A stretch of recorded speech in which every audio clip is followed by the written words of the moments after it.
Teman-teman sekalian, tentang masalah kiamat pasti datang.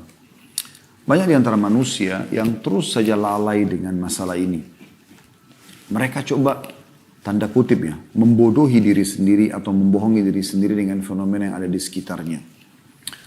Banyaknya manusia yang telah hidup sebelum kita, jumlahnya bahkan mungkin miliaran, dari zaman Nabi Adam alaihissalam sampai manusia-manusia terdekat dengan kita, mungkin kakek kita atau ayahnya kakek atau ibunya kakek atau yang biasa kita bahasakan dengan eyang misalnya, yang mereka sebenarnya sudah banyak yang meninggalkan kita.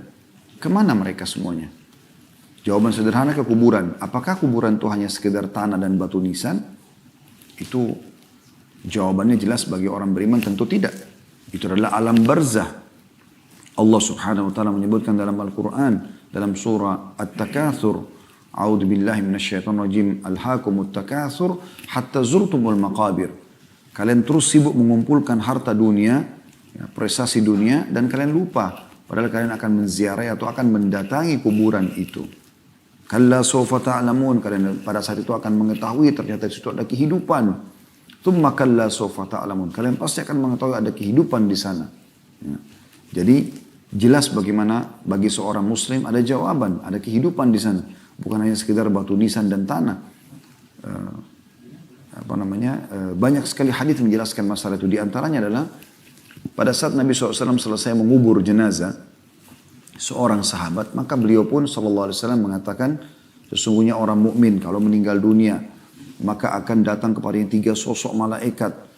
Di sebelah kiri kanannya malaikat rahmat membawa kain kafan dari surga, dan satu di kepalanya malaikat maut yang membawa yang akan mengatakan kepada malaikat maut, akan berkata kepadanya, hai jiwa yang baik, keluarlah kepada menuju atau kepada rahmat Tuhanmu. Maka ruh itu keluar dengan sangat mudah sebagaimana air keluar dari mulut kendi. Kemudian belum sesaat keluar, dibungkus dengan kain kafan dari surga oleh malaikat rahmat di kiri kanannya, lalu dibawa ke langit. Setiap kali melewati pintu-pintu langit yang 7 lapis ke atas langit sana, menuju kepada Allah subhanahu wa ta'ala, malaikat di situ semua mengatakan, siapa ini? Bertanya kepada malaikat rahmat. Maka malaikat rahmat mengatakan, ini adalah Fulan bin Fulan, disebutkan namanya yang paling baik di dunia. Kemudian malaikat-malaikat itu mengatakan, semoga ruh ini lewat di sisi kami. Kata Nabi Muhammad SAW, karena ruh itu mengeluarkan bau lebih wangi daripada bau kasturi. Semoga kita insya Allah termasuk semuanya dalam kelompok ini. Kemudian kata Nabi SAW, terdengar suara dari langit. Allah berfirman, catatkan hambaku ini termasuk penghuni surga. Kembalikan jadi dunia, di sana saya ciptakan, di sana pula saya akan bangkitkan. Kemudian 3 langkah orang pengantarnya pulang, dia masih bisa mendengarkan suara sendal mereka, ya, terompas sendal mereka. 3 langkah, setelah 3 langkah sudah tidak lagi. Lalu datang malaikat mungkar nakir menunjukkan, lalu menanyakan kepadanya, siapa Tuhanmu, siapa, mendudukkan dia lalu bertanya ya, siapa Tuhanmu, siapa Nabimu, apa kitab. Lalu dia menjawab dengan sangat mudah, kata Nabi SAW, sesuai dengan firman Allah Subhanahu Wa Taala, yuthabbitullahu alladhina amanu bil qawli tsabit fil hayatid dunya wa fil akhirah. Allah akan menetapkan di lisan orang-orang beriman untuk menjawab pertanyaan-pertanyaan yang ditujukan kepada dia di dunia. Misalnya ditanya, kenapa kamu sholat, kenapa kamu puasa, kenapa kamu mengenakan jilbab, kenapa kamu mencari rezeki halal, kenapa ini dan itu. Bisa dijawab kalau dia belajar. Dan juga di akhirat, maksudnya kata para ulama tafsir adalah di kuburan. Kemudian setelah itu dibukakan baginya pintu neraka, dan dia begitu ketakutan orang beriman ini. Kata malaikat, lihat dari apa Allah selamatkan dirimu. Lalu ditutup, lalu dibuka pintu surga. Sampailah ke dia wangi-wanginya surga tersebut dengan keindahan yang luar biasa. Dia kagum, malaikat mengatakan, ini tempat kau sekarang dan kau akan kekal di dalamnya. Maka dia pun, si mayit ini berdoa mengatakan, ya Allah cepatkan waktu karena aku ingin masuk ke dalam surgaku. Kemudian setelah itu datang di sebelahnya orang yang tampan, wangi, bersih. Sampai si jenazah ini, mayit ini kagum. Maka dia menanyakan, siapa kamu ini? Kata orang itu, saya adalah amal solehmu.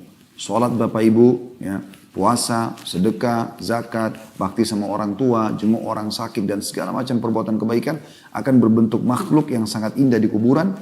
Dia mengatakan, saya amal soleh yang akan menemani kau sampai hari kiamat. Lalu Allah pun berfirman kepada para malaikat, bentangkan kuburannya seluas pandangan matanya.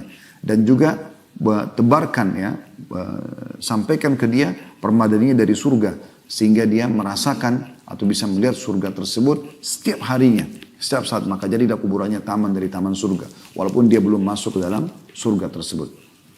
Begitu juga kata Nabi SAW, kalau orang kafir meninggal dunia maka akan datang 3 sosok malaikat, 2 malaikat penyiksa di kiri kanannya yang membawa kain kafan dari neraka, 1 malaikat maut di ubun-ubun kepalanya akan mengatakan, hai jiwa yang busuk, keluarlah kepada kemurkaan Tuhanmu. Maka ruhnya pun tidak mau keluar, berserakan di tubuhnya.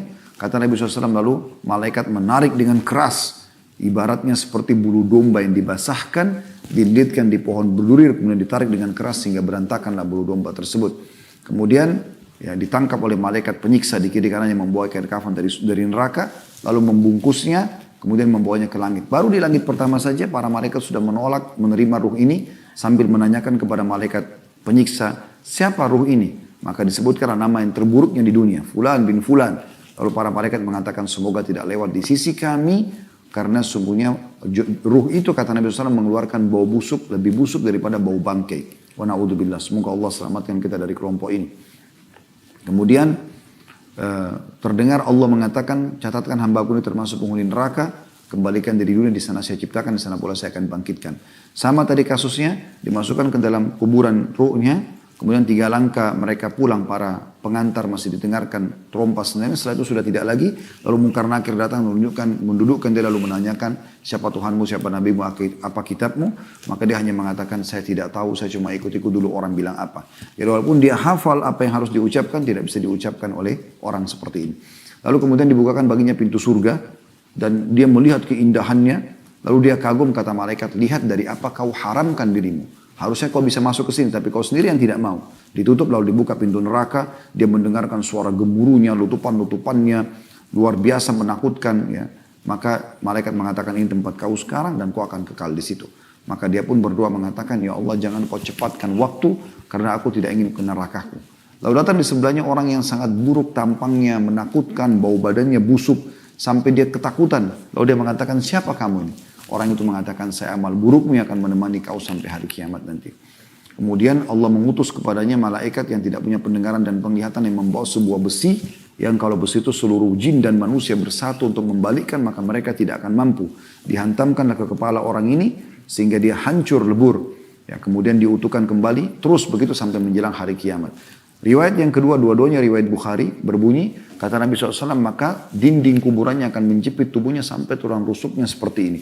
Dan boleh memberikan isyarat dengan jari-jarinya disatukan satu sama yang lain.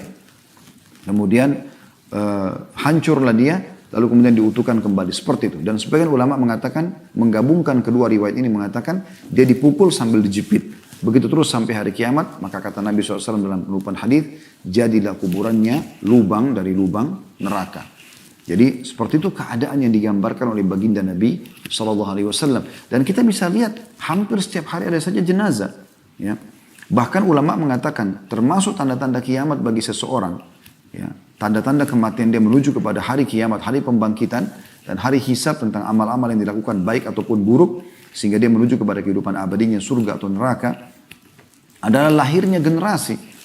Adanya generasi yang ada sekarang, anak-anak kita yang sudah lahir, ya, ataupun orang yang tidak punya anak tapi dia melihat ada generasi-generasi yang kecil sudah mulai tumbuh besar, dari mulai bayi, mulai anak menjadi anak-anak, kemudian remaja, dan mereka memasuki tahap-tahap yang sudah kita lalui seperti misalnya jenjang pendidikan, pernikahan, mulai masuk ke bisnis dan segala macam. Ini tanda-tanda kematian dan tanda-tanda kiamat seseorang. Ya. Karena dengan itu berarti sudah ada generasi yang akan menggantikan dia sebagaimana kita telah menggantikan generasi sebelum kita. Dulu kita juga melalui masa yang seperti itu dan orang tua kita menyaksikan kita. Pada saat masih bayi, anak-anak, dan begitu kita dewasa, maka kita menggantikan posisi mereka. Mereka sekarang sudah pulang ya, kepada Allah Subhanahu Wa Taala. Ini sebuah fakta yang sering didustakan oleh sebagian orang. Dia sengaja membodohkan dirinya seakan-akan itu tidak akan terjadi. Padahal semua itu terjadi. Bahkan makna daripada tafsir firman Allah Subhanahu Wa Taala, وَقَدْ جَاءَكُمُ النَّذِيرُ, dan telah datang kepada kalian peringatan-peringatan, kata sebagian ulama, kata Imam Qurtubi dalam buku beliau At-Tadhkirah, adalah munculnya uban di kepala. Tanda-tanda kematian. Dan kematian artinya tanda-tanda kiamat. Karena dia akan menuju kepada hari kebangkitannya. Begitu juga ada yang mengatakan penyakit demam. Siapa yang antara kita tidak mengalami demam? Begitu seseorang sudah mulai ditimpa demam walaupun dia masih kecil, sudah tanda-tanda kematian, tanda-tanda kiamatnya. Begitu juga ada yang mengatakan lahirnya generasi. Ya. Dan sekian banyak pendapat ulama tentang masalah ini. Ada seseorang di kota Madinah dulu teman-teman sekalian. Pada saat dia sudah menginjak umur di atas 40 tahun, maka dia pun tiba-tiba membuat dirinya seakan-akan gila, teman-teman sekalian. Padahal dia seorang pengusaha yang sukses segala macam. Kemudian dia datang ke Masjid Nabawi dan tidak mau pulang ke rumahnya. Setiap kerabatnya datang, dia buat dirinya seakan-akan gila. Padahal sebenarnya tidak gila. Dan dia sudah meninggalkan usaha-usaha dia yang berjalan. Berjalan sekian waktu, kurang lebih berjalan 20 tahun dia melakukan perbuatan tersebut. Sampai datang seseorang, penuntut ilmu dari wilayah Irak, datang ke kota Madinah, kemudian ingin sholat di Masjid Nabawi, bertemu dengan para ulama dulu di majelis mereka di sana. Kemudian dia lihat orang ini, dengan hikmah Allah SWT dia lihat orang ini. Ini kisah dinukil oleh Imam Qurtubi dalam kitab At-Tadhkirah beliau. Tentang masalah peringatan kematian, dari mati sampai surga dan neraka. Semua dibahas panjang lebar, dan itu ada bahasan kita di file playlist YouTube. Insya Allah sudah ada kitab Tadhkirah. Teman-teman sekalian, orang ini kemudian salaman, kenalan dengan orang di masjid, sampai tiba ke orang ini, lalu orang ini membuat dirinya seakan-akan gila, nggak ngerti apa yang diucapkan gitu kalau ditegur. Tapi selama 3 hari tinggal di Masjid Nabawi, orang ini tidak tinggal di penginapan, dia tinggal di Masjid Nabawi karena ingin memperbanyak ibadah. Dia curiga dengan orang ini. Kenapa pada saat orang-orang semua keluar dari masjid, orang ini kelihatan normal. Dia bersihin masjid, dia sholat dengan khusyuk, dia berdoa, dia baca Quran, ibadah aja kerjanya. Setelah 3 hari, dia pamit sama sebagian orang yang sudah dikenal di situ, dari para ulama, dari orang-orang yang soleh sholat di situ. Dia datang terakhir ke orang ini, lalu dia mengatakan, saya mau pamit pergi. Dan perlu Anda tahu, saya tahu Anda tidak gila, kata orang ini, yang pendatang ini. Saya tahu Anda tidak gila. Dan saya memperhatikan semua sikap Anda selama 3 hari ini. Termasuk rupanya kalau malam, orang ini sering datang ke Baqi. Di waktu malam orang semua sudah tidur, kuburan di sebelah masjid Nabi SAW, kuburan para sahabat, kemudian dia selalu menangis, mengucapkan salam sambil mengatakan, ya Allah kapan kau waktunya, gitu kan? Ampunilah dosa-dosaku. Dia memohon kepada Allah SWT dengan ini tidak mungkin orang gila. Maka dia mengatakan, Anda bukan orang gila. Dan saya tahu, saya memantau kegiatan Anda selama 3 hari ini. Karena tidak ada orang lain, maka orang itu pun mengatakan, dari mana kau tahu? Dia bilang, saya tahu. Orang gila tidak akan seperti Anda. Membersihkan masjid dengan bersih, Anda mengaji dengan benar, Anda berzikir, semuanya sholat on time, selalu di saf pertama, Anda kalau malam ke Baqi. Dan saya dengar doa-doa Anda.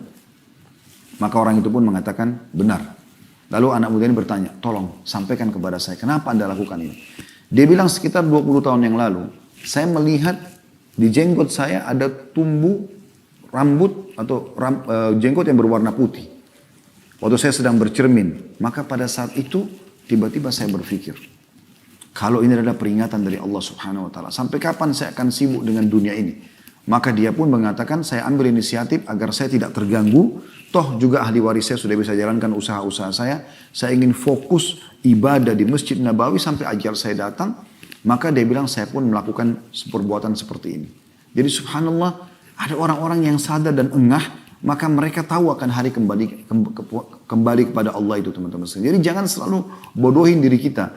Kita tertipu dengan badan yang sehat, kulit yang masih kencang, ya banyaknya proyek-proyek yang bisa kita dapatkan, apalah segala macam makanan yang melimpah, dan kita lupa ternyata kita akan kembali kepada Allah SWT. Kita boleh nikmatin dunia.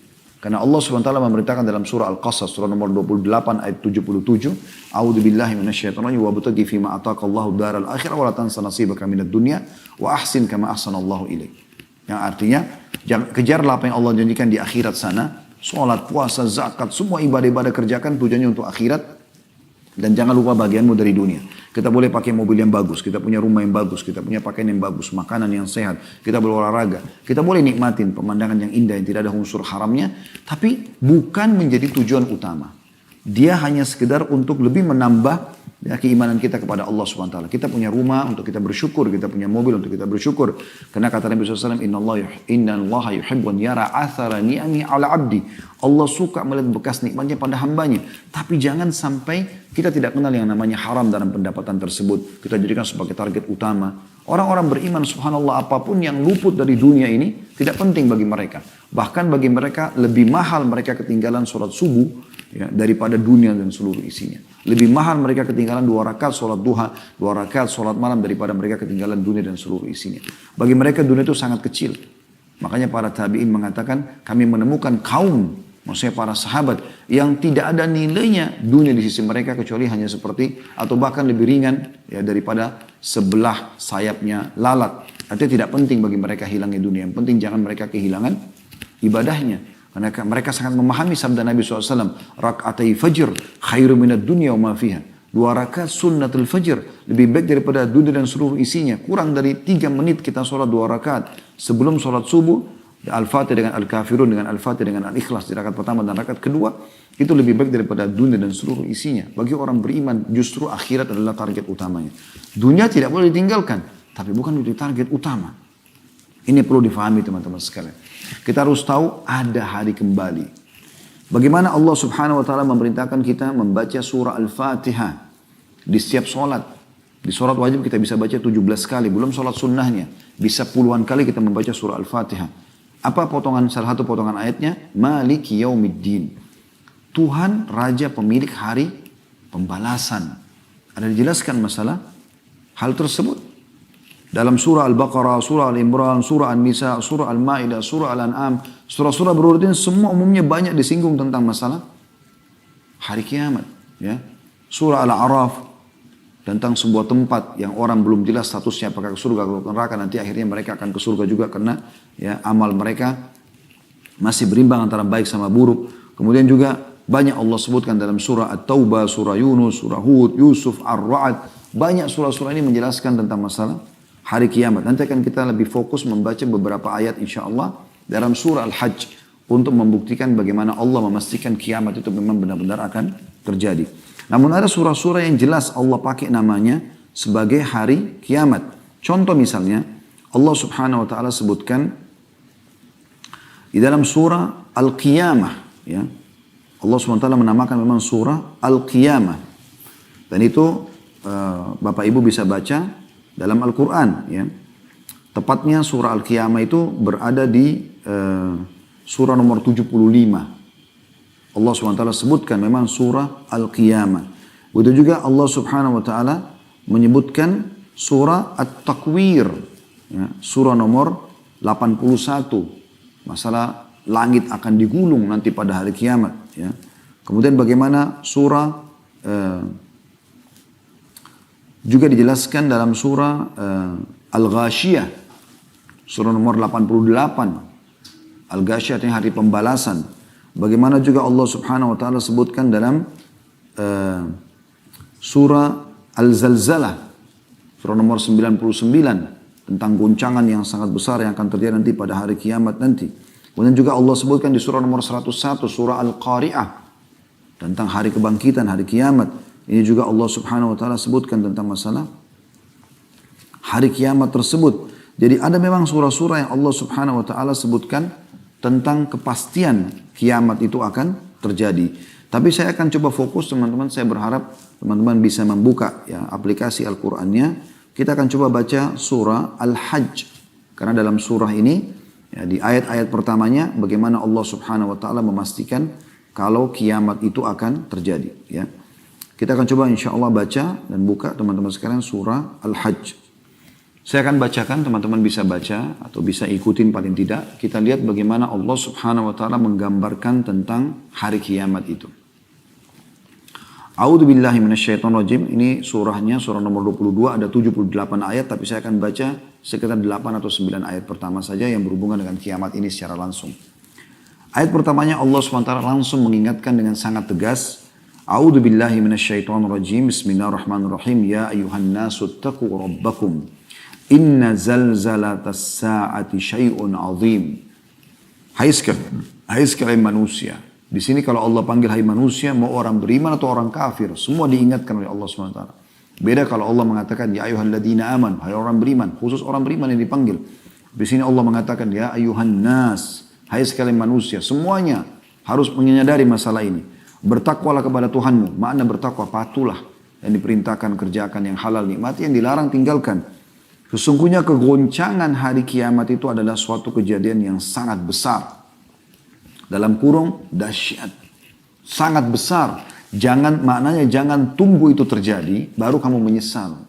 Sudah terlalu banyak bukti-bukti kalau kiamat bisa terjadi. Di antara bukti-bukti sekarang teman-teman, di hari-hari sekarang ini, bukankah banyak fenomena terjadi, fenomena alam. Di Indonesia sendiri terjadi. Banjir, gempa, longsor. Artinya dalam seketika Allah subhanahu wa ta'ala kalau ingin hancurkan muka bumi dan terjadi kiamat, begitu mudahnya. Bagaimana kita mau pungkiri tentang kiamat yang akan terjadi goncangan-goncangan dahsyat. Sementara Allah bisa lihatkan depan mata kita. Dan ulama mengatakan terjadinya fenomena alam seperti ini, itu Allah ingin tunjukkan kemahabesarannya kalau kiamat pasti akan terjadi. Ya. Lalu Allah ceritakan bagaimana keadaan pada saat terjadi kiamat itu. Di ayat 2-nya. Yauma tarawunaha tazhalu kullu murdi'atin amma arda'at. Wa tada'u kullu dhati hamlin hamlaha. Wa taran nasa sukara wa mahum bisukara walakinna adzaballahi syadid. Ingatlah, makna ingat, pelajarilah. Pada hari ketika kamu melihat kegoncangan itu.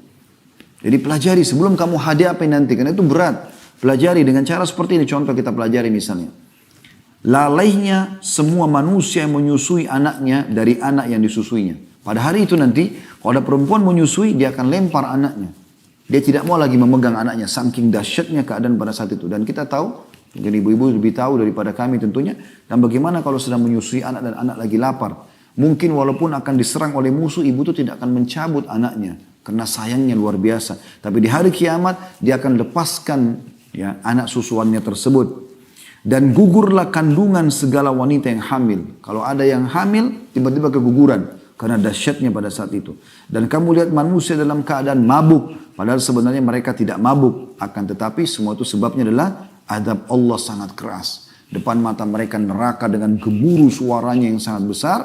Dan juga ya, mereka melihat bagaimana manusia dibangkitkan seluruhnya tanpa terkecuali. Dari awal Nabi Adam AS sampai manusia terakhir. Bahkan jin, hewan-hewan semuanya akan dibangkitkan oleh Allah subhanahu wa ta'ala. Ayat 3-nya kata Allah. Wa minan nasi man yujadilu fillahi bighairi ilmi wa yattabi kulla syaitanin marid.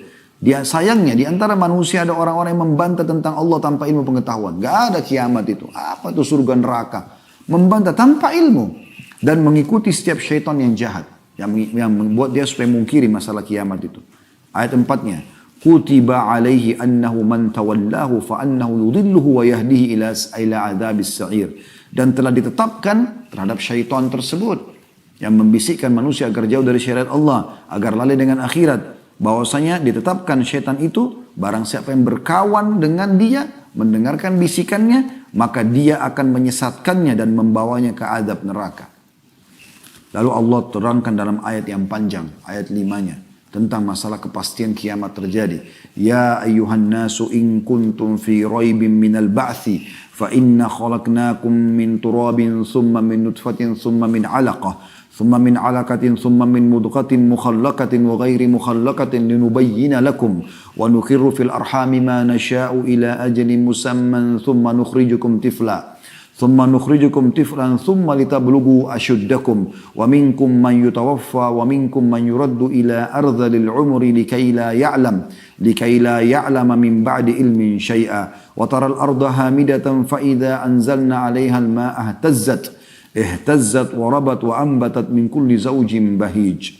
Artinya, hai manusia, jika kamu dalam keraguan tentang kebangkitan dari kubur, ada hari kiamat, maka ketahui ya, tentu kiamat punya banyak nama. Hari kiamat, ya, hari pembangkitan, Yaumuddin, Malik Yaumuddin, hari pembalasan, Yaumul Ba'ats, ya, hari dibangkitkan, dikeluarkan dari kuburan, banyak nama-namanya. Maka ketahuilah, sesungguhnya kami telah, kalau kamu ragu, maka kami akan ajak kamu berbicara, hai Musa, dengan akal kemanusiaanmu. Kami telah menciptakan kamu, menjadikan kamu dari tanah, Nabi Adam alaihissalam. Kemudian dari setetes mani, setelah itu generasinya mulai berkembang dengan setetes sperma dituangkan ke rahim seorang wanita. Kemudian dari segumpal darah, kalau ketemu seluruh sama sperma akan menjadi segumpal darah. Semua ilmu medis sudah mempelajari masalah itu. Dan sekarang dengan teknologi canggih bisa kita tonton semua itu secara ilmiah. Kemudian dari segumpal daging, darah berubah jadi daging. Yang sempurna kejadian dan yang tidak sempurna. Agar kami jelaskan kepada kamu dan kami tetapkan dalam rahim. Siapa yang akan hidup, siapa yang akan gugur. Apa yang kami kehendaki sampai waktu yang telah ditentukan. Kami tentukan jenis kelaminnya, kapan dia keluar, lahir umur 7 bulan kah di perut ibunya, 8 bulan kah, 9 bulan kah, laki-laki atau perempuan, jenis kelaminnya, kemudian rambutnya, kulitnya, segala macam. Kemudian kami keluarkan kamu sebagai bayi. Kemudian dengan beransur-ansur kamu sampailah kepada kedewasaan. Dan di antara kamu ada yang diwafatkan dan ada pula yang di antara kamu yang dipanjangkan umurnya sampai pikun. Supaya dia tidak mengetahui lagi sesuatu pun yang dahulu telah diketahuinya. Jadi Allah ceritakan, kalau kau ragu dengan kebangkitan setelah kau mati nanti, bagaimana dulu kami ciptakan kamu sendiri, begitu juga kami akan bangkitkan kamu. Ini prosesmu untuk kamu diciptakan itu. Dan pada saat itu kamu akan lihat bumi kering. Kemudian apabila telah, dan ini contohnya Allah mengatakan, dan kamu lihat bumi itu kering, tandus, kemudian apabila telah kami turunkan air hujan di atasnya, hiduplah bumi itu dan suburlah dan menumbuhlah berbagai macam tumbuh-tumbuhan yang indah.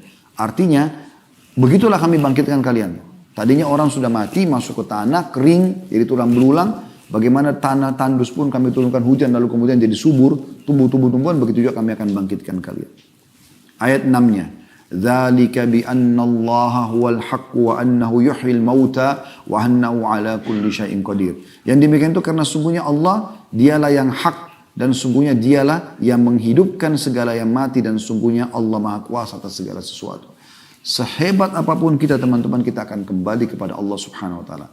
Hebat dari sisi ibadah, dekatkan diri kepada Allah, atau memang hebat dalam kemaksiatannya, semua akan kembali kepada Allah Subhanahu wa taala. Dalam ayat yang dikatakan wa ilaihi turja'un, kepadanya kalian akan dikembalikan.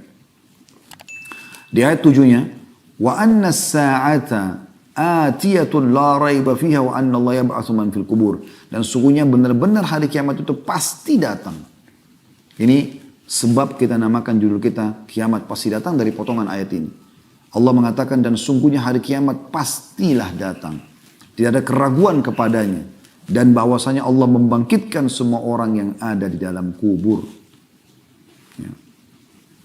Lalu kemudian Allah SWT tutup, ini ayat terakhir kita baca sampai ayat 8-nya. Allah SWT mengatakan wa minan nasi may yujadilu fillahi bighairi ilmin wala hudan wala kitabim munir. Tapi sayangnya di antara manusia ada orang-orang yang membantah tentang Allah tanpa ilmu pengetahuan, tanpa petunjuk dan tanpa kitab atau wahyu yang bercahaya. Jadi mereka membantah tentang masalah kiamat ini dengan tanpa ilmu sama sekali. La haula wala quwata illa billah. Baik teman-teman sekalian, kita juga coba baca lengkap insyaallah surah Zalzalah. Ini saya pilih karena teman-teman mungkin umumnya menghafalnya, sering dipakai dalam sholat. Bagaimana Allah SWT gambarkan surah Zalzalah ayat 1 sampai ayat 8-nya ya. A'udzu billahi minasyaitonir rajim. Idza zulzilatil ardu zilzalaha. Apabila bumi digoncangkan dengan goncangan yang dahsyat ya, pada hari kiamat itu. Wa akhrajatil ardu athqalaha. Bumi mengeluarkan semua beban-beban berat yang dikandungnya. Semua gunung-gunung tercabut, semua yang berat, yang ada bobot sehingga membuat bumi itu bisa stabil, diangkat oleh Allah SWT. Ya. Wa qala al-insanu ma laha. Pada saat itu manusia mulai berkata, ada apa dengan bumi ini? Selanjutnya, yauma idzin tuhadditsu akhbaraha. Pada hari itulah bumi menyampaikan tentang beritanya. Ya. Bi anna rabbaka auha laha. Bahwasanya Tuhanlah Allah yang telah memerintahkan dia menjadikan atau terjadi seperti itu. Yauma idzin yasdurun nasu ashtatan liyura a'malahum. Pada saat itu manusia akan dibangkitkan ya, dalam keadaan bermacam-macam. Ada penjelasan macam-macam adalah orang beriman akan bercahaya, orang kafir akan hitam kelam. Ya. Faman ya'mal mithqala, untuk mereka melihat amal-amal mereka, faman ya'mal mithqala dzarratin khairan yara. Siapa yang berbuat seperti biji sawi dari kebaikan, dia akan lihat. Sekecil apapun kebaikan yang Bapak Ibu lakukan, tidak ada yang sia-sia. Wa may ya'mal mithqala dzarratin syarran yara. Siapa yang berbuat seperti biji sawi dari keburukan, dia juga akan lihat. Dan semua akan dipertanggungjawabkan. Ini jelas 8 ayat semuanya cerita tentang masalah neraka. Maksudnya hari kiamat, hari kiamat. Dan sangat jelas. Begitu juga dalam surah Al-An'am, Allah Subhanahu wa taala juga menyebutkan ya, dalam surah Al-An'am, surah nomor 6 ayat 158. Allah Subhanahu wa taala berfirman, Al-An'am surah nomor 6 ayat 158. A'udzu billahi minasyaitonir rajim. Hal yanzuruna illa an ta'tiyahumul malaikatu aw ya'tiya rabbuk aw ya'tiya rabbuka aw ya'tiya ba'du ayati rabbik yauma ya'ti ba'du ayati rabbika la yanfa'u nafsan imanuha lam takun amanat min qablu aw kasabat fi imaniha khaira. Al-ayat. Apa yang mereka tunggu-tunggu? Orang-orang yang masih tidak mau taubat, tidak mau kembali kepada Allah, tidak mau beriman kepada Allah. Apa yang mereka tunggu-tunggu kata Allah? Tidak lain hanyalah kedatangan malaikat ya, kepada mereka untuk mencabut nyawa mereka. Menunggu kematian. Setelah lihat malaikat maut baru mereka mau sadar. Gitu ya. Atau kedatangan Rob, ya, atau Rob kalian, maksudnya di sini adalah bertemu dengan Allah Subhanahu Wa Taala pada hari kiamat. Allah akan hisab mereka. Atau kedatangan sebagian tanda-tanda Robmu, tanda-tanda kiamat. Nanti akan kita jelaskan insya Allah, karena kiamat tidak akan terjadi sampai tanda-tandanya terlihat semua. Pada hari datangnya sebagian tanda-tanda Robmu itu tidaklah bermanfaat lagi iman seseorang bagi dirinya sendiri yang belum beriman sebelum itu, dan atau dia belum mengusahakan ya kebaikan dalam masa imannya tadi. Jadi kalau sudah datang hari kiamat, datang kematian, nggak ada lagi manfaatnya tentu. Ya. Kemudian teman-teman sekalian, kita juga bisa melihat di dalam ya, surah Maryam, surah nomor 19, ayat 68 sampai 72. Ini ayat Al-Quran terakhir yang kita baca di pembukaan ceramah kita ini. Insya Allah kita akan kuatkan dia dengan hadis-hadis Nabi SAW dan tanda-tanda kiamat ya. Surah Maryam silakan buka surah nomor 19 ayat 68 sampai 72. Ya, yang bunyinya A'udzubillahi minasyaitonirrajim. Fawarabbika lanahsyurannahum wasyayatina thumma lanuhdirannahum hawla jahannama jithiya. Thumma lananzi'anna min kulli syi'atin ayyuhum ashaddu 'ala ar-rahmani 'itiyya. Thumma lanahnu a'lamu billadina hum awla biha siliyya. Wa in minkum illa wariduha kana 'ala rabbika hatman maqdiya. Thumma nunajjil ladzina ittaqaw wa nadhara adh-dhalimina fiha jithiya. Demi Rabbmu, hai Muhammad, pasti terjadi. Sesungguhnya akan kami bangkitkan mereka bersama syaitan-syaitan. Para orang-orang kafir, orang ahli maksiat akan dibangkitkan. Syaitannya pun akan dibangkitkan yang menggoda mereka. Kemudian kami akan datangkan mereka di sekeliling Jahannam, neraka, bersama-sama dalam keadaan berlutut. Ya, terhina mereka. Kemudian pasti akan kami tarik dari tiap-tiap golongan siapa di antara mereka yang sangat durhaka kepada zat yang maha pemurah, pada Allah. Dan kemudian kami sungguh lebih mengetahui orang-orang yang seharusnya dimasukkan ke dalam neraka itu. Gak ada lagi negosiasi, gak ada lagi sogokan, gak ada manipulasi di hari kiamat. Semua pasti jelas. Yang ahli surga akan jelas, ahli neraka akan jelas. Anda tidak akan punya apa-apa lagi di sana untuk membela diri. Dan tidak ada seorang pun darimu melainkan akan mendatangi neraka itu. Orang kafir akan masuk ke dalam, orang beriman akan lewat di atasnya. Karena sirat akan dibentangkan di atas neraka itu. Ya, baru kita menuju ke surga. Semua tujuannya agar kita pun kalau masuk ke surga insya Allah pernah melihat neraka itu. Dan bagaimana besarnya nikmat Allah yang kita rasakan karena selamat dari api neraka. Apalagi sampai masuk ke dalam surga. Kemudian Allah mengatakan, ya, dan sesungguhnya itu sesuatu yang pasti terjadi. Ya, lewat di neraka itu. Kemudian kami akan menyelamatkan orang yang bertakwa ya, dari neraka itu agar masuk ke dalam surga lewat di atas sirat.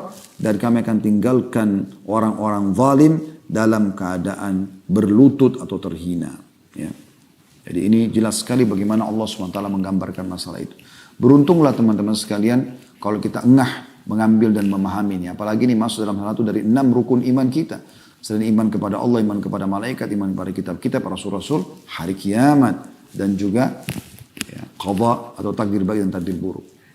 Beriman kepada hari kiamat ini manfaatnya banyak sekali teman-teman sekalian. Di antaranya adalah beriman kepada Allah, mendapatkan pahala, menyempurnakan iman karena rukun iman.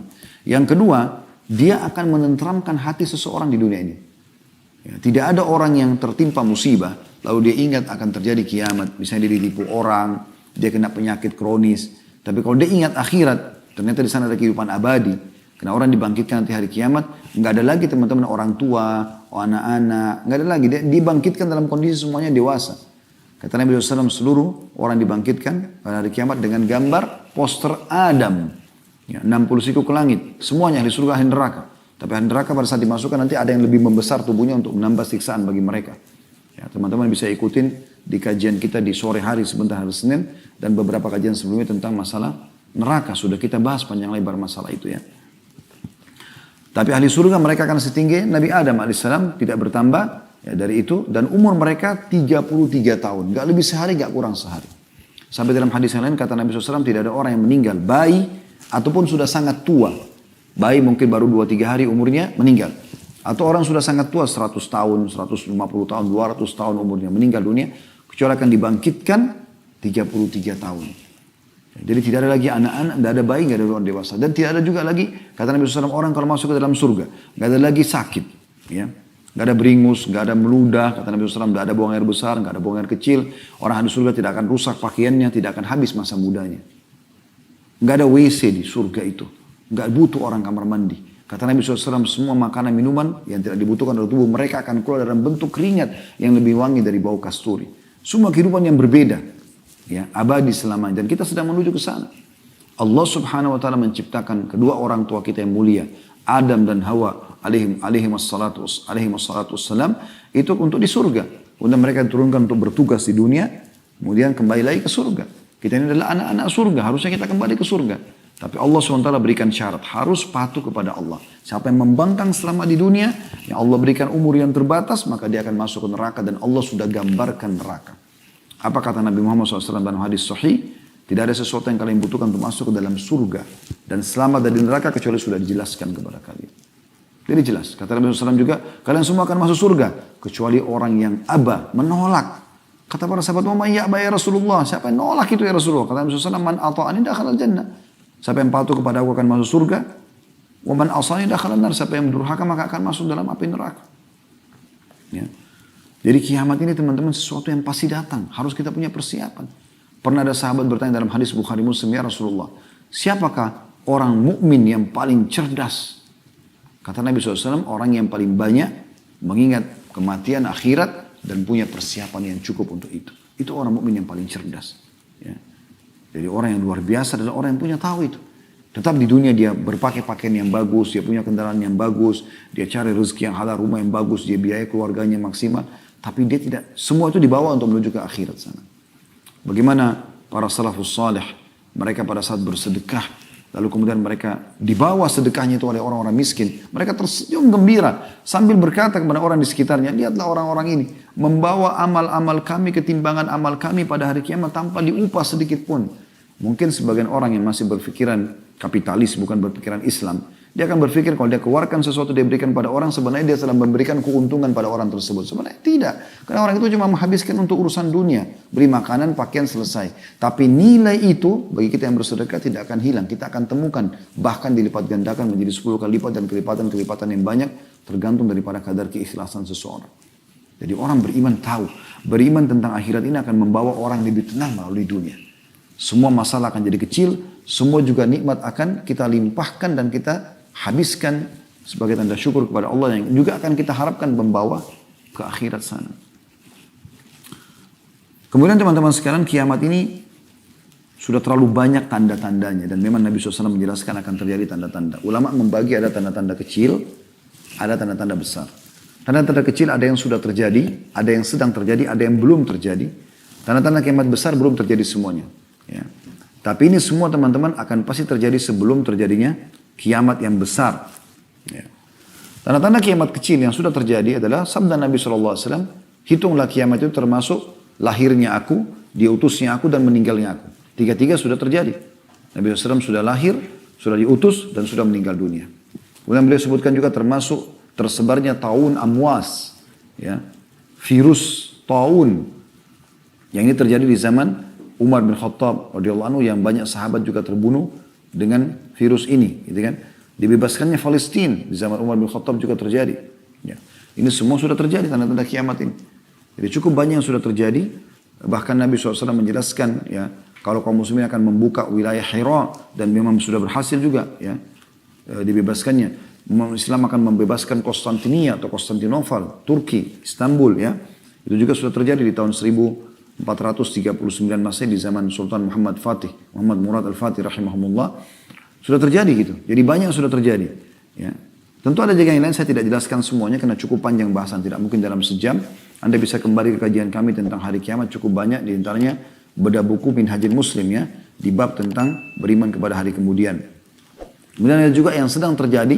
Seperti misalnya sabda Nabi SAW. Tidak akan terjadi kiamat sampai zina itu menyebar. Ya. Kemudian juga dalam riwayat lain dan juga khamar serta diganti namanya dengan nama yang lain. Bukankah Anda lihat sekarang dilegalkan?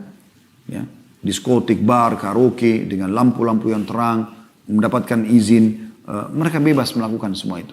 Nah itu sudah dilegalkan. Zaman dulu tuh sangat aib besar kalau ada terjadi perzinahan. Orang mungkin menyembunyikan diri. Sekarang orang sudah benar terang-terangan. Bukankah film-film sudah banyak disebarluaskan di medsos. Semuanya orang bisa melihat aurat orang lain. Bisa menonton zina dan segala macam. Bahkan mendukung dan segala macam. Bahkan bisa investasi ikut-ikutan di situ.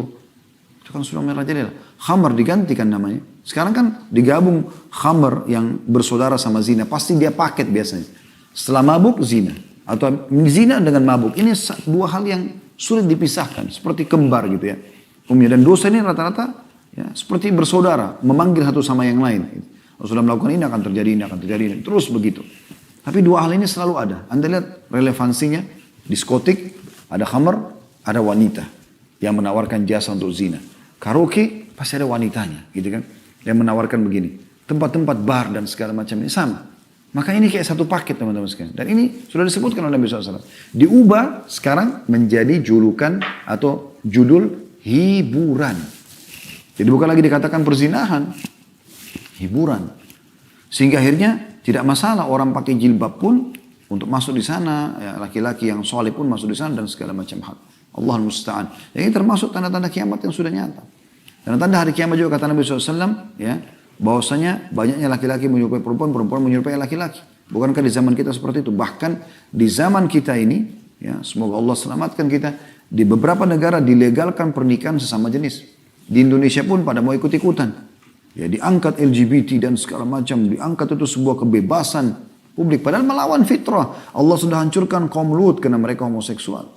Dan juga dalam masalah lesbian kata Nabi SAW, ya lesbian, praktek lesbian di antara wanita adalah zina di antara mereka. Tidak bisa. Ya. Kalau zina antara laki-laki sama perempuan dosa besar, ya itu hukumnya kalau belum nikah, kepergok, dicambuk 100 kali, diasingkan setahun, kalau sudah nikah dirajam, dilempar sampai mati. Tapi kalau orang homoseksual, ini beda hukumannya. Kata Abdullah bin Umar atau Abdullah bin Abbas, kalau pelaku ini, sodomi atau homoseksual ini, kalau kepergok dan ketahuan, dia dicari tempat tertinggi di sebuah kota itu, lalu didorong dari atas, kemudian dilempar, dirajam dengan batu dari bawah. Sudah nikah atau belum nikah? Kalau zina, rajamin nanti kalau sudah nikah. Tapi ini tidak. Karena beratnya hukuman terhadap hal-hal tersebut. Tapi subhanallah, sekarang sudah dianggap seperti yang biasa.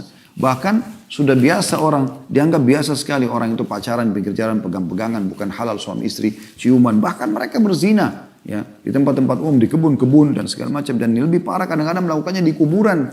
Tempat yang harus dijadikan sebagai ibrah. Peringatan kata Nabi SAW, ziarahilah kubur karena mengingatkan hari akhirat.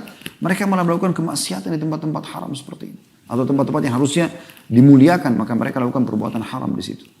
Ini semua termasuk tanda-tanda kiamat. Ya. Dan ada beberapa yang lain tentunya. Juga ada tanda-tanda kiamat yang kecil yang belum terlihat.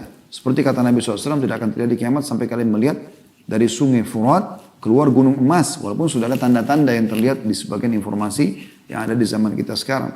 Juga termasuk yang belum terjadi adalah kembalinya Jazirah Arab. Ya, dengan sungai-sungai, kebun-kebun. Ya.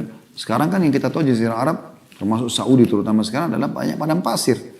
Tapi subhanallah dalam 10 tahun terakhir ini, itu selalu turun salju. Di hari-hari sekarang ini kita, baru 2 hari yang lalu saya temukan lagi, cuplikannya bagaimana, dan itu tidak asing di medsos, di Tabuk selalu turun salju, yang sebelumnya mungkin tidak seperti itu.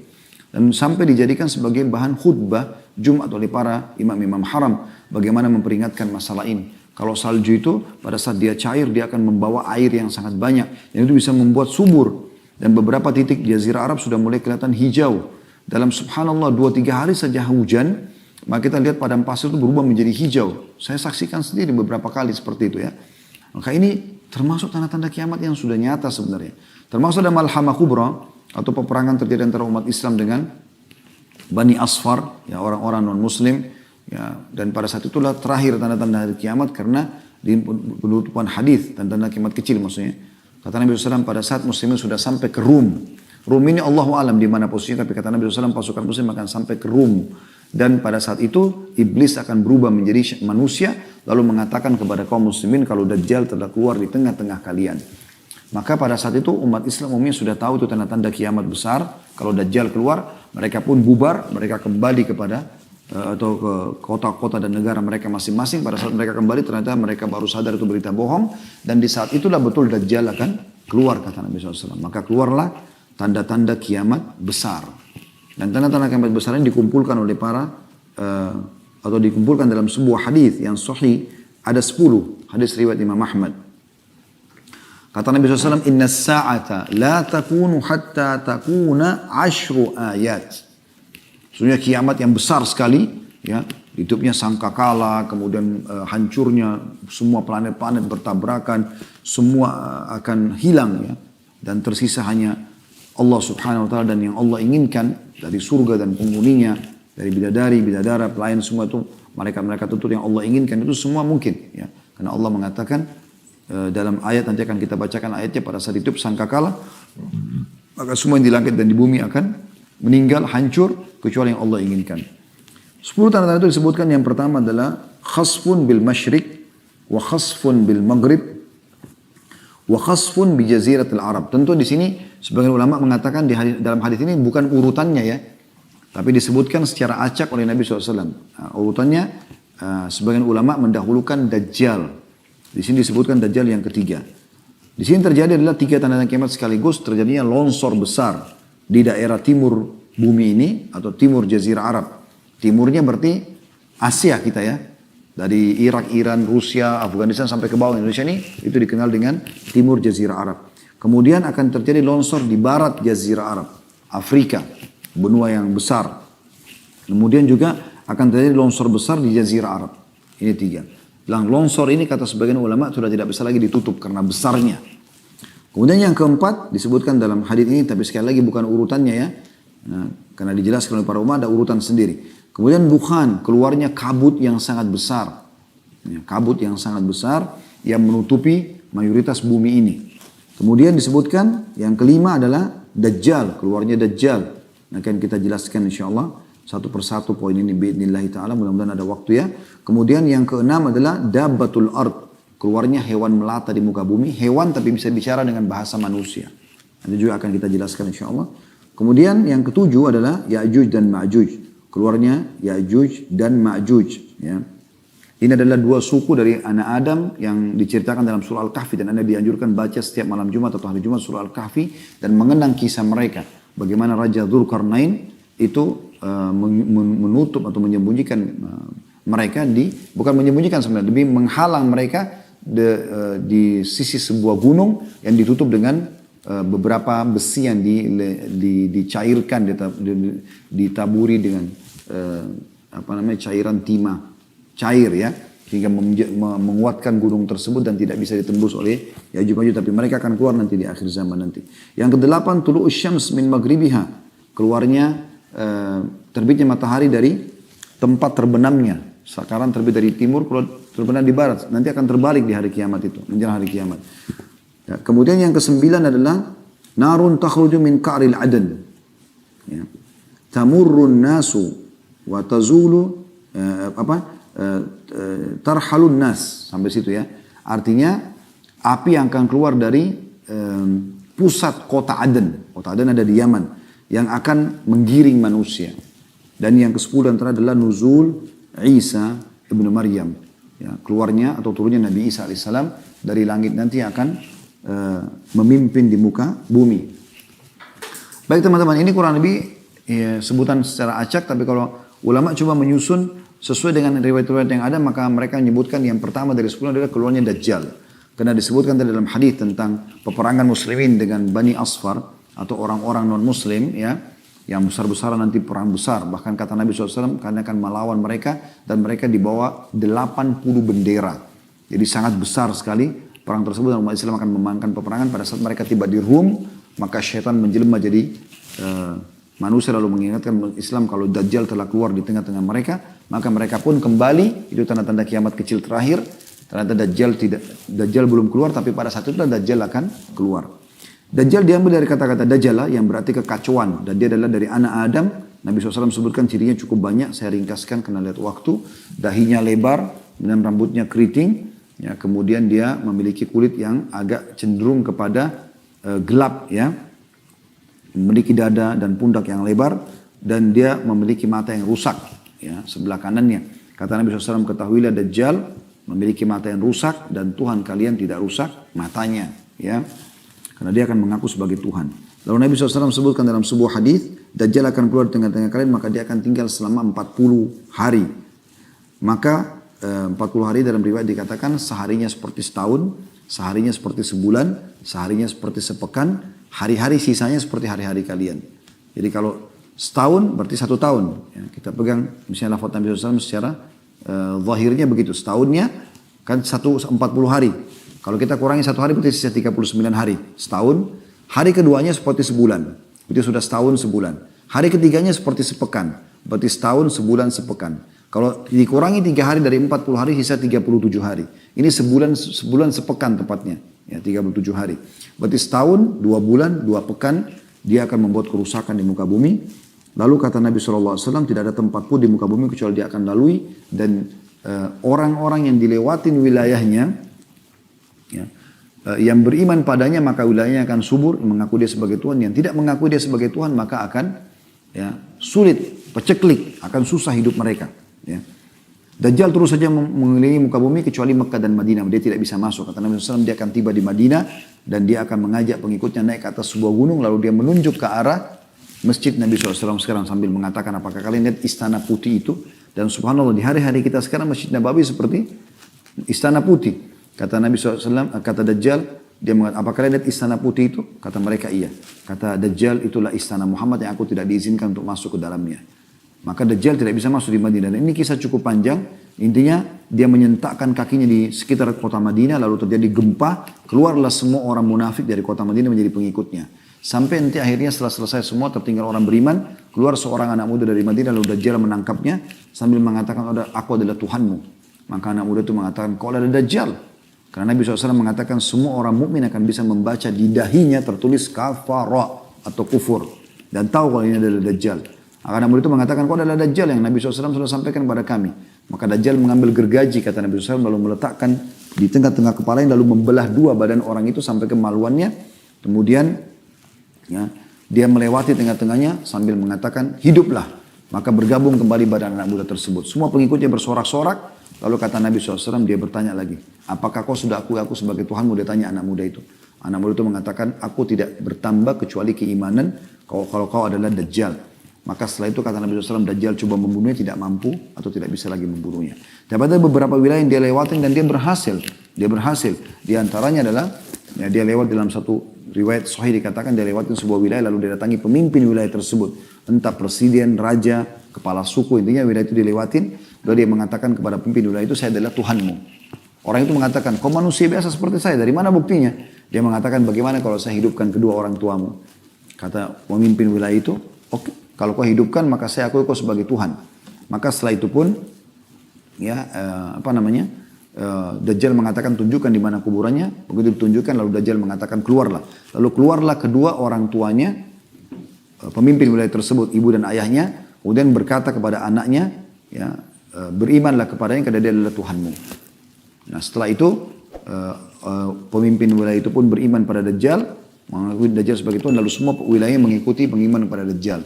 Tapi di sini teman-teman pentingnya, untuk membaca sebuah hadis Anda harus baca sampai tuntas, jangan tidak tuntas. Karena dalam closing hadis, penutupan hadis kata Nabi SAW, dan ketahuilah sesungguhnya, ya, kedua orang tua orang itu, pemimpin itu adalah syaitan yang menjelma untuk menipu manusia. Jadi tidak benar bahwasanya dua-dua itu dikeluarkan oleh Dajjal, tapi ini dukungan terhadap Dajjal dari syaitan. Wa na'udzubillah.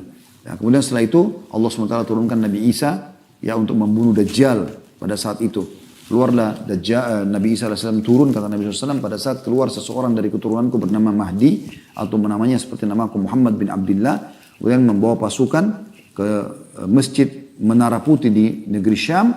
Kemudian disitulah dia akan mengimami orang sholat asar. Isa turun sambil memegang kedua sayap, ya, malaikat, kemudian ikut sholat bersama dengan mereka. Lalu Nabi Isa memimpin pasukan tersebut menuju ke wilayah Palestina, ya, tempat Dajjal ada, kemudian membunuh Dajjal. Kata Nabi SAW, Isa pun pada saat tampil dan dilihat oleh Dajjal, Dajjal melepuh seperti melepuhnya barang, ya, meleleh gitu ya, dia meleleh. Maka dibunuhlah oleh Dajjal, Dajjal dibunuh oleh Nabi Isa alaihissalam. Nabi Isa menghancurkan salib, membunuh babi-babi dan seterusnya, dan kisah cukup panjang masalah itu. Kemudian setelah itu Nabi Isa memimpin keadilan di muka bumi, lalu keluar Ya'juj dan Ma'juj setelahnya. Jadi ini urutannya kurang lebih. Ya'juj dan Ma'juj ini dua suku akan keluar, kata Nabi SAW. Allah berfirman kepada Isa, hai Isa, ya, selamatkanlah dirimu ke gunung Tur di Palestina, ya, bersama pengikutmu, karena aku akan mengeluarkan hamba-hambaku yang tidak ada orang yang mampu melawannya. Maka mereka akan keluar, Ya'juj Ma'juj itu, kemudian mereka akan membuat kerusakan di muka bumi. Ya'juj Ma'juj ini golongan tersendiri. Mereka manusia seperti kita, tapi mereka punya ciri-ciri sendiri yang mereka ini berbeda sama kita. Memang Allah SWT jadikan mereka sebagai cobaan. Mereka hidupnya semuanya kerusakan. Mereka membunuh siapapun yang selain mereka. Dan ciri salah seorang antara mereka akan meninggal dunia kalau memiliki 1000 anak. Baru dia tahu dirinya akan meninggal dunia. Saya pernah tanyakan kepada dosen kami waktu pada saat mempelajari masalah tanda-tanda kiamat ini, apakah ada di antara manusia kayak seperti kita ini yang bergabung sama pasukan mereka? Maka beliau mengatakan tidak ada. Jadi itu dari mereka sendiri. Dan mereka Allah izinkan untuk menyebar kerusakan di muka bumi. Mereka makan segala macam hal. Dan mereka saking besarnya fitnahnya, melempar anak panah mereka ke langit dan jatuh anak panah tersebut dengan ada darahnya. Allah menguji mereka. Maka mereka mengatakan, qatalna man fil ardi wa qatalna man fis sama. Kami telah membunuh semua yang di bumi dan kami telah membunuh yang di langit. Setelah itu Allah SWT mematikan mereka dengan satu kali, sekalian semua mati. Allah SWT keluarkan di leher mereka bagian belakang seekor binatang kecil yang membuat mereka mati seketika semuanya. Lalu Allah pun menurunkan hujan setelah itu membersihkan bumi dari mereka dengan mengutus juga burung-burung yang mencengkram jasad-jasad Ya'juj Ma'juj ini lalu lempar di lautan. Seperti itu kurang lebih. Dan setelah itu ya terjadilah keamanan sampai Nabi Isa meninggal dunia. Keluar tanda-tanda setelah itu manusia mulai menyimpang lagi, ya mulai menyimpang, mulai menjauh.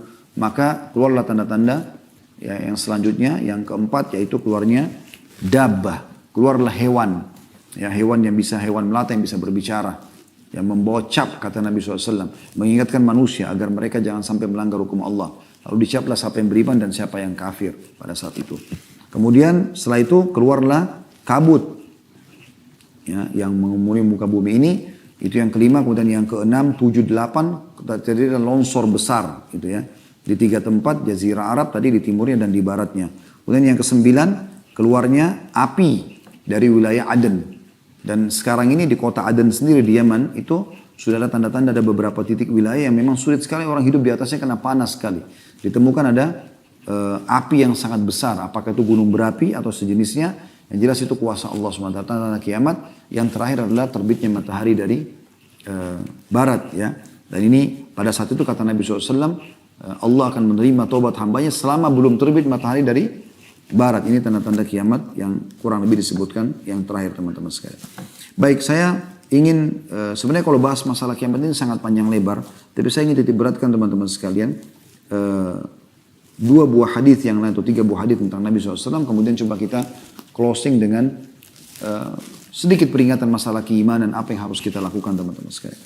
Hadis Nabi SAW yang pertama adalah kata Nabi SAW, ayuhan nas, innakum mahsyuruna ila rabbikum hufatan uratan gurla. Wahai sekalian manusia, sesungguhnya kalian pasti akan dibangkitkan menuju Tuhan kalian, dihimpunkan di padang mahsyar, sebuah lapangan yang luas, semuanya hanya butiran pasir putih, nggak ada lagi bangunan, nggak ada gunung, nggak ada lautan, ya.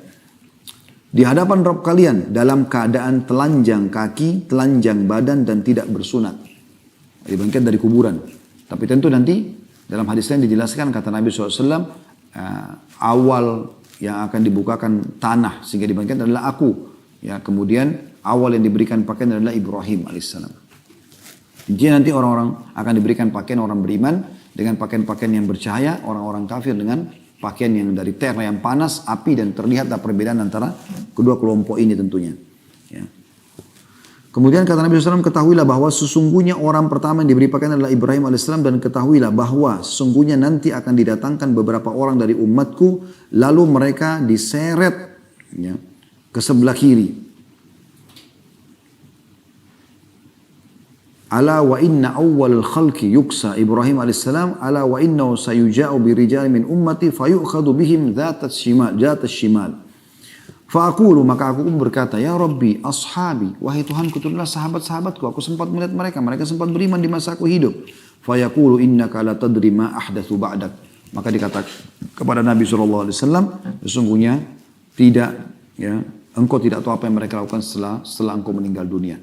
Jadi menandakan Nabi SAW juga tidak tahu apa yang terjadi dengan umatnya, kecuali yang diinformasikan kepada beliau. Yang dimaksud juga di sini adalah mereka murtad, adalah orang-orang yang sempat masuk Islam di akhir-akhir hidup Nabi SAW dalam kondisi mereka hanya karena ketakutan dengan Islam, bukan karena keimanannya. Maka mereka banyak yang murtad setelah Nabi SAW meninggal. Ini diantara hadisnya tentunya yang menyebutkan bahwasanya kita akan dibangkitkan pada hari kiamat. Kemudian saya ingin sampaikan teman-teman sekalian, saya tidak jadi sampaikan 3-4 hadis karena melihat waktu ya. Tapi kita coba sampaikan apa yang harus kita lakukan sebenarnya teman-teman sekalian. Setelah kita mengetahui walaupun hanya beberapa saat tentang kiamat dari ayat-ayat Al-Quran, dari hadis-hadis Nabi SAW, sebagai orang muslim kita harus menyadari masalah ini. Dan juga tadi sudah kita jelaskan bagaimana manfaat mengimani tentang hari kiamat. Maka kita harus menjadi orang yang sadar dan engah. Perhatikan sabda Nabi SAW, La tazulu kadama abdin yawmal qiyamah hatta yus'alu an arba'ah. Tidak akan beranjak kaki seorang hamba pada hari kiamat sampai ditanya tentang 4. An umuri fima afnah. Tentang umurnya di mana dia habiskan. Umur ini berarti waktu. Waktumu di mana kau habiskan. Bermanfaat enggak? Dari manfaat ke manfaat yang lain. Minimal mubah. Minimal. Kalau ada yang kita sudah buang dalam hal kemaksiatan, segera taubat kepada Allah SWT. Mumpung masih diberi waktu. Bapak Ibu yang ikuti acara ini, saya pun termasuk diantaranya, ya. Dan teman-teman tim TUM juga yang mengurus, kita ini sedang diberikan bonus oleh Allah hari ini. Satu hari ini adalah hari yang sangat mahal. Esok hari kita tidak tahu. Semoga kita panjang umur, tapi kita tidak tahu teman-teman sekalian. Setiap saat kita bisa meninggal dunia. Setiap saat bisa datang malaikat maut. Dan hanya akan dikenang saja Anda. Beberapa saat juga kenangannya. Jadi misalnya saya duduk begini, tiba-tiba malaikat maut saya lihat di ujung ruangan. Bukan mendoakan diri, tapi bisa terjadi. Anda semua tidak lihat, saya lihat, lalu kemudian direnggutlah nyawa saya seketika meninggal. Semoga insya Allah husnul khatimah, meninggal. Jatuh. Orang kan hanya mengenang Khalid Basalamah pernah ceramah, selesai. Sehari, sebulan, setahun, habis itu orang sudah melupakan semua itu. Bahkan mungkin yang mendoakan anak, mungkin cucu, selebihnya Allahu alam. Apakah masih mendoakan? Sekarang Anda tanya diri Anda sendiri. Apakah Anda masih mengenang atau bahkan mendoakan kakek-kakek Anda? Generasi yang kesekian ke atasan? Mungkin kita sudah lupakan mereka. Seperti itu. Maka kita harus beramal buat diri kita sendiri. Kita harus isi dengan hal yang bermanfaat. Maksimalkan. Kata sebagian salaf, masa lalumu sudah berlalu. Kalau kebaikan syukurilah. Kalau keburukan kau bertobat. Hari ini adalah harimu, maksimalkan. Dan hari esok sesuatu yang belum jelas. Maka kau hanya bisa membuat program. Kita tidak tahu. Kita berangan-angan insya Allah panjangkan umur. Tapi bisa mati seketika. Jangan terus-menerus selalu dengan kecantikan, dengan kegagahan, dengan kekayaan. Sehingga lupa bahwa akan ada hari kembali. Segera selamatkan diri. Dan yang bisa selamatkan adalah diri Anda sendiri. Itu penting. Lalu kata Nabi SAW. Wa'an ilmihi ma'amila bihi. Ilmunya. Apa yang dia kerjakan dengan ilmunya. Belajar ilmu. Ilmu agama atau ilmu bermanfaat. Kalau dia belajar ilmu yang tidak bermanfaat. Seperti misalnya sihir dan segala macam. Ini lebih parah ini. Ilmu agama aja akan ditanya. Kau sudah praktekkan belum? Sudah ajarin belum? Semua itu Allah kasih kesempatan kita untuk belajar agar kita mengajarkan kepada orang lain. Ilmunya akan ditanya. Kemana? Kan? Ada orang subhanallah mau masuk surga sendiri. Belajar hanya dia sendiri. Dia tidak ajarin kepada orang lain. Bagaimana bisa? Padahal Allah berikan kesempatan kita untuk melipat gandakan pahala dengan mengajarkan kepada orang. Bahkan kata Nabi SAW, Allah subhanahu wa ta'ala yang di langit sana, ya, seluruh penghuni langit, seluruh penghuni bumi termasuk semut di lubangnya dan ikan-ikan yang ada di lautan, semua memohon ampun pada pengajar kebaikan. Akhi, ajarin orang sebuah hadis, sampaikan sebuah wasiat, kirimkan sebuah pesan di WA, di grup, di medsos, pajang status yang baik-baik yang mengingatkan orang masalah kebaikan. Saya pernah mengirim sebuah hadis yang saya share di kontak saya. Hadis sudah umum. Man kana akhiru kalami la ilaha illallah dakhala jannah. Siapa yang akhir kalimatnya la ilaha illallah masuk ke dalam surga. Dan karena setiap hari saya kadang-kadang kirim sesuatu, ya. Pada saat Allah berikan kemudahan. Pada saat itu masih ada BBM yang beberapa waktu tahun yang lalu masih lebih banyak dipakai BBM pada saat itu daripada WA. Maka subhanallah beberapa hari kemudian ada seorang ustaz, teman sahabat dekat saya, dia cerita sama saya, dia bilang, antum tahu nggak berapa hari lalu waktu antum kirimkan hadis tentang kalimat la ilaha illallah itu? Terus saya bilang, iya, ingat. Berpapasan waktu antum kirim itu dan anda buka handphone, mertua anda lagi sakarat, dia bilang. mertua lagi sakarat. Dan ana belum sempat mentalkinnya, membaca itu jadi ana mentalkinnya. Subhanallah, saya tiba-tiba berpikir, mungkin kita anggap remeh, tanda kutip hadis seperti ini, oh mungkin orang semua sudah tahu. Ternyata ada di antara orang yang kita kirimkan mendapatkan manfaat. Ya, Allah bisa menyelipkan pahala buat kita karena kita mengirim kepada dia dan dia amalkan, mentalkin mertuanya pada saat itu.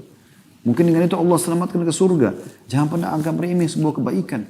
Ajarkan yang sudah kita ketahui, merasa pedulilah, dan semua pelanggaran yang terjadi di depan mata kita bagi orang lain adalah kesempatan kita berbuat amal saleh. Kalau semua orang sudah berbuat kebaikan, kita mau dapat pahala dari siapa? Justru pelanggaran orang lain kesempatan kita perbaikin untuk kita mendapatkan pahala dari mereka. Ya ibu-ibu melihat orang teman-temannya belum pakai jilbab, dakwahi mereka, jangan diam.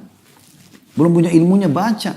Google sekarang di handphone kita, handphone sudah seperti perpustakaan berjalan.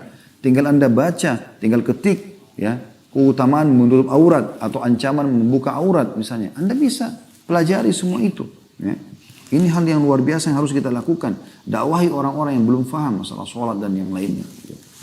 Kemudian dikatakan yang ketiga, wa an malihi min aina iktasabu wa fima anfaqa. Dan hartanya dari mana dia datangkan dan kemana dia keluarkan. Itulah. Khusus harta kata ulama dua hal.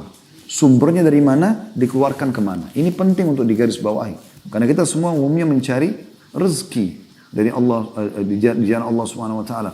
Maka kita perlu pelajari teman-teman. Manusia ada 4 golongan dalam masalah harta. Ada orang yang orang ini, ya, dia terbaik, dia memiliki sumber yang halal dan dia keluarkan pada yang halal. Sumber halal ke tempat yang halal. Jadi sudah halal, dia biayai keluarganya, dia sedekah, dia bangun masjid, rumah anak yatim, kegiatan sosial. Ini orang yang terbaik dalam harta.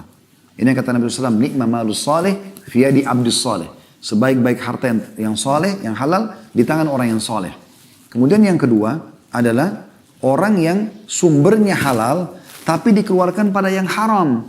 Udah gajinya halal, tapi dipakai berzina, dipakai karaoke, dipakai segala macam. Ini jadi tidak baik. Dapat pahala dari sumbernya tapi berdosa dengan pengeluarannya. Juga akan ditanya oleh Allah SWT. Yang ketiga terbalik. Sumbernya tidak baik, haram. Korupsi, manipulasi, segala macam. Dikeluarkan pada yang halal. Diumrahkan orang, bangun masjid. Tapi dari uang haram. Ini tidak bisa. Ini menambah dosa buat dia. Tidak akan bermanfaat. Ya. Karena kata Nabi SAW, Inna Allah tayyibun la iqbalu illa tayyibah. Allah suci bersih, tidak terima kecuali yang suci dan bersih. Yang terakhir yang paling buruk adalah sumbernya haram, dikeluarkan pada yang haram. Sudah hasil manipulasi, hasil korupsi dan segala macam, dipakai lagi berzina dan segala macam. Narkotika dan seterusnya. Ini orang yang paling buruk. Maka hati-hati teman-teman, Allah akan tanyakan semuanya. Makanya harus sumbernya halal, keluar pada yang haram. Yang halal juga. Banyak harta nggak ada masalah. Malah itu bagian daripada hal yang baik. Ya. Kita bisa membangun masjid, rumah anak yatim, kita bisa membiayai dai, kita bisa menyebarkan Quran. Dengan harta kita banyak bisa meraih surga. Ya. Kata Allah SWT, Inna Allah ishtara minal mu'mina amwalahum wa anfusahum bi anna lahumul jannah. Allah memberi dari orang mukmin jiwa dan harta mereka dibalas dengan surga. Yang terakhir, wa an jasadihi fi ma ablah. Dan tentang jasadnya di mana dia gunakan. Jasadnya. Allah berikan kita jasad ini, kekuatan, kesehatan, ya, kelebihan segala macam, fasilitas yang luar biasa. Jangan disalahgunakan. Jangan gunakan dalam kemaksiatan, ya, kezaliman. Gunakan dalam ketaatan kepada Allah Subhanahu wa taala. Hadis sahih riwayat Tirmidzi nomor 2000.